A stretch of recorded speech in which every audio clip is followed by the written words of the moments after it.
Woodpeckers fans, welcome field level inside the dugout at Segra Stadium. It's great to be back with you in 2022 as we get set towards opening day here at Segra Stadium. I'm Andrew Chapman, joined by the new skipper of the club. It's Thon, a face that many may recognize. We're going to get to know him. Some may feel like they already know you, Joe. You were in the dugout in 2021 as the development coach, and now you return as the skipper of the Woodpeckers.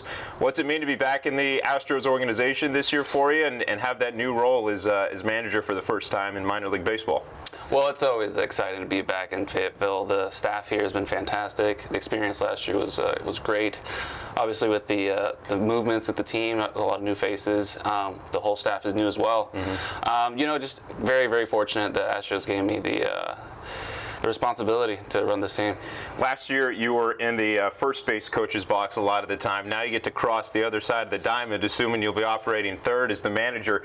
But as the development coach, there's a couple of instances where you kind of have to jump into a leadership role, depending on how personnel changes over the course of the game. And you got to manage a little bit and also observe the managers in the dugout. What did you learn from that first year with the Woodpeckers about the manager position that you think you can implement this year? Oh, I was really fortunate that the people around me, Ray, the previous manager, and then Sutila after, were very helpful, and they taught me a lot about managing. They would let me coach third all the time. Mm-hmm. In this league, actually, most of the runs are further because all the teams are usually third base, and first base is easier because right here. But no, it was. I was prepared for the opportunity, luckily, because the people around me, mm-hmm. and a lot of the players make it easier because they're young in their career, they're learning, and I'm also in my early days of my career as well.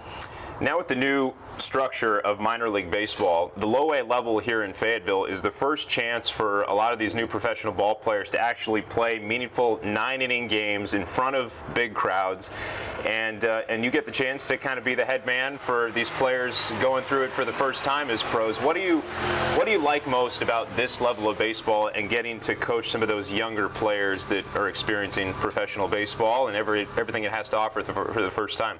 Well, like you said, it's their first instance of playing under the lights with the fans. It's a slightly different interaction than they've mostly ever encountered. Mm-hmm. And it's really fun, to be honest with you, because a lot of times guys, they become a little bit more themselves, a bit more character in their, the way to go about things. And it's the first time they get to go through the whole season, long season, a lot of pressures, a lot of, ups and downs. And it's really fun to see them in the beginning of the season and how they end. Mm-hmm. At the end of the season. Hopefully they're not with us, they're with a higher club, right? So it's one of those things, it's those things that you learned early in your career that you can help ease in the blow of the pressures throughout the game. You have a really unique background in your upbringing, living in Puerto Rico, playing baseball in an academy out there, eventually playing professional baseball in the Blue Jays and the Cardinals system, and you can kind of take that experience now into your manager career and helping coach these players. Let's dive a little bit into that professional and personal background for you. Living in Puerto Rico, what kind of influence did baseball play in your life at a really young age that got you to want to play professionally and continue coaching? I was in a clubhouse in winter ball since I can remember, and it's something that there's so much good baseball, so much good mentors, and I have a lot. I consider them almost. I have a lot of baseball godfathers, basically back home. You name it, Eduardo Perez. You name it. I mean, that's one of the main ones I've ever had. But Eduardo Rodriguez, just many managers I've had throughout my career that you kind of see them, you want to emulate them, and I was very lucky and fortunate that in the island I grew up in, baseball is such a big part of the upbringing. Baseball is part of the culture, so it's one of those things that I was very fortunate to be in that situation. Your dad is a name familiar with a lot of Astros fans, Thon, a National League All-Star shortstop with Houston back in 1983. You weren't born until 91, the final few years of your dad's professional Major League playing career. But what role did he play in the early stages of your life in coaching you and helping cultivate the love of the game within you? And did you have much experience around a Major League clubhouse at all when you were really young? I did, but I didn't really realize what that really meant. Mm-hmm. Having my dad around, because like I said, he retired in '94, I believe, and So I had him my whole childhood. So it was, I had a personal instructor, professional baseball player helping me just growing up. So I thought that was normal, and it wasn't until later I realized that's not really normal. So, yeah, I grew up. I knew like a bunch of baseball uncles basically, and it's one of those things that you just grew up observing the game and those lenses, and yeah, it's one of those things that I just. Looking back, it's not a normal upbringing, but I was very, I'm glad that's how it happened. How much do you still use him as sort of a sounding board if a random baseball question ever comes to mind, or you just want to have a conversation about baseball, you reach out to Dad? Oh, all the time. I literally just got off the phone with him, just talking about stuff. And he's always known that even after I was done playing, that I had a future coaching, and I wasn't really sure about that then, but he told me like, yeah, you should be doing that. And he, it's my source of reference. Like, he is the guy that I grew up with. There's so much experience and so much knowledge within the game that I can pick, and so many guys that he can talk to, so I can like also pick their brain. Was there a certain moment during your playing career that you said, I might have that coaching bug? I know you started at the University of Houston as an assistant after your professional career, and then it transitioned into the Astros role. But was there a certain point during the playing career where you said, you know what, I think I'm going to stick in the game once I'm done playing?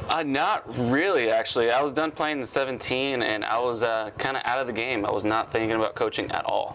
And I was doing my my studies at the University of Houston, and I was contacted by Thon Whitting, their head coach, and he asked me to come around and help out. And it wasn't until maybe a year or two later that's the bug's starting to hit back again. And it's when I don't know, it's just one of those career paths that just felt very, felt right. And, but not initially. At first I was like, I played, I was done with that. I still loved the game, but I was like, I want to focus on other things. But then once I got back to the field, it's just, it felt like the career choice I loved making. Yeah, and now it's a full circle moment. Dad, an all-star shortstop in Houston. Joe, manager in the Houston minor league system. What do you think it is about the Astros over the years that's led to their identification of young talent and the development of it? The Jose Altuves, the Carlos Correas, the Alex Bregman.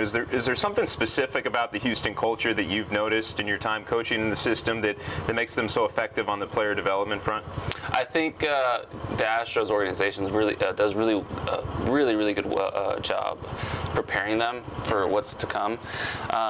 Honesty with them, trying to let out the facts to them as the player, as the culture, as everything is going on, so they can be in the same same bubble of what's the information. I think the preparation part is what I've seen when I first got here. That was very impressive. The amount of specific preparation for them, for defensively, offensively, mentally. The guys, they're well prepared, and our scouting department does a fantastic job bringing us the guys who are in that spot. Because without, you're only as good as your players, right? So we do a good job of bringing really good, talented players. Well, if everyone's watched the news recently, Major League Baseball on a little bit of a stall right now, but again, it does not affect our minor league season. We're full go, April 8th on the road in Kannapolis against the Cannonballers.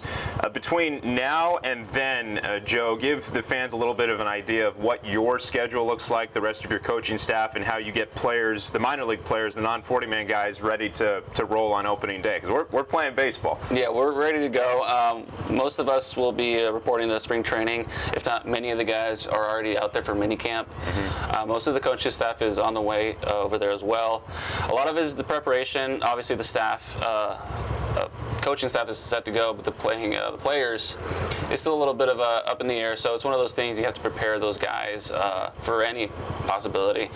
And from here to when the season starts, it's mostly physical and mental preparation. Get them in a good spot physically, so they can withstand the whole season and get ready to prepare and perform. Yeah, we're playing 132 this year, 12 games in addition to what the schedule was in 2021. So more baseball at Segra Stadium this year. Opening night in Fayetteville, April 12th. Mark your calendars. The Salem Red Sox come to town for a 6-game series. First pitch on Tuesday night at 7:05 p.m. Eastern. And at the helm will be this guy, Joe Thon, leading the club in 2022. Joe, congratulations again on being named the manager of the Woodpeckers, and we look forward to watching all 9 innings of all 132 this year. Thank you. Appreciate you. Thanks for joining us. Thank you, man.